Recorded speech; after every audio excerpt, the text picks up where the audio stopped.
y'all, what's up? In today's video, I'm going to be talking about 4 things you can do when you visit Mexico City. There's, of course, a ton you can do while you visit this big, beautiful city, but these are just some things that I did on my trip, and I just want to share my experience so it can hopefully help you as you do research while you figure out all the things that you would like to do on your trip. So let's go ahead and get into it. So the first thing I definitely recommend doing is explore your neighborhood. There are some really cute and beautiful neighborhoods in Mexico City. I stayed in La Condesa and in Polanco. La Condesa was definitely more of like a hipster vibe. It was a place where I saw a lot of foreigners, a lot of like non-Mexicans. It seemed like it was a very popular place among probably expats. It's really cute. There's a lot of like cute coffee shops to go check out, cute restaurants. I went to like an arepa place there that was really good. It was just a fun place to walk around and just look at the buildings and all the plants. It's very green, it's very luscious, and it's a beautiful place.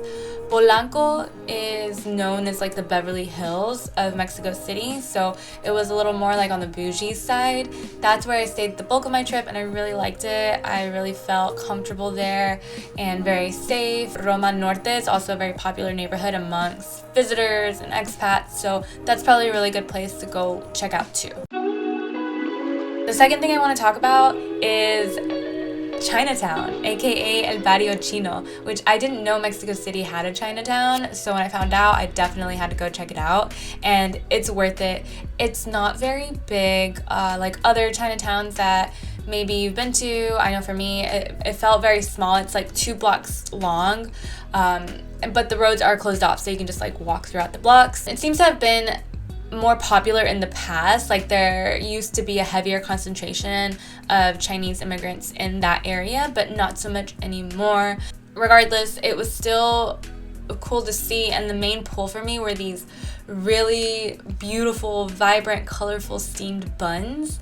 Not only are they very like funky, vibrant colors, which I'd never seen before, but the filling on the inside were sweet. So there were arroz con leche, cajeta, bubulubu, fresas con crema, all kinds of flavors that were very like Mexican flavors, which it was so cool seeing those ingredients that I grew up with in a steamed bun. They sell them at stands all throughout Barrio Chino, so it's not like you have to go to one specific place to find them. And there were a couple of pesos, so I honestly don't remember, but it wasn't that terribly priced, so I definitely recommend getting one of those.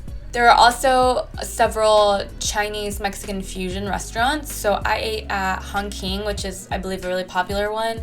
I wanted to go for their dim sum, but it wasn't being served at the time that I visited. But the regular food menu items were still just as good. So I definitely recommend going for lunch. And the nice thing is from that location, you can walk somewhere else, which is what I did, which is what takes me into the third tip. Visit Churreria de Moro. This is a very popular place to get churros in Mexico City.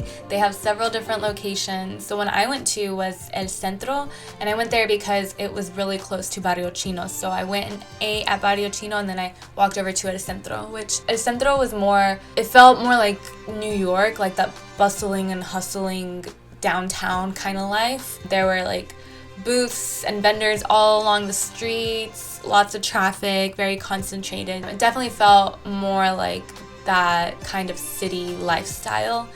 And the churro place was very, very busy, but it was worth it. And you see them make the churros fresh every day. You see it being made right in front of your face. They have a flavor of the month, and when I visited, it was red velvet. So I got some red velvet churros, which I've never had in my life before. They're really good. They're a little bit more on the crunchier side, and not so like gooey, which I'm used to more like a gooey texture. These were a little harder than that. You can also get dipping sauce, chocolate, cajeta, and they also have these things called consuelos, which are essentially like churro ice cream sandwiches. So I got a consuelo with horchata ice cream, and it was really good. You can also get hot chocolate there. I did get the hot chocolate, but get the cold chocolate if you can, especially if it's hot outside, which it was when I was there. Get the cold chocolate. The chocolate was really delicious. And as a side note, the Centro location has a taco shop on the other half, so you can get some tacos al pastor as well. The last thing I want to talk about is this is a tip that I got from a local on my first day on the trip. So I hadn't planned it out or done research, but once I got there and I was talking to the locals at a coffee shop, they told me about this, and it's called Plaza Garibaldi. So it's essentially a big plaza.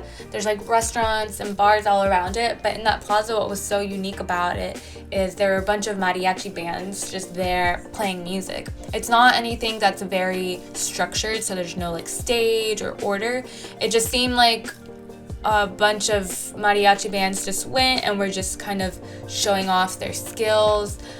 So there's music everywhere. I had dinner there. I went to Guadalajara de Noche, and I walked in without a reservation, but I was there very early, so I was able to get a table. I definitely recommend making a reservation ahead of time.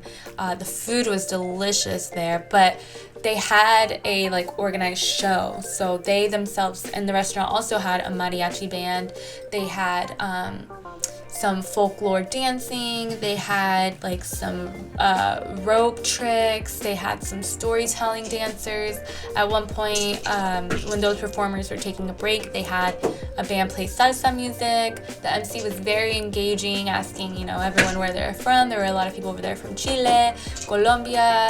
It was a really cool experience. So that was probably one of my favorite dinners that I had there. It felt like that was like the place to go get like a traditional cultural experience. So definitely recommend Plaza de Garibaldi. Those are the 4 things that I recommend doing when you're in Mexico City. I do have other videos that have more specific things to do, more like how-to guides. Definitely be sure to check those out. And if you found this video helpful, please go ahead and give it a like. It really helps me with the YouTube algorithm. But that's gonna be it for today. Thank you so much if you made it this far. I appreciate it, and I will catch you in the next one.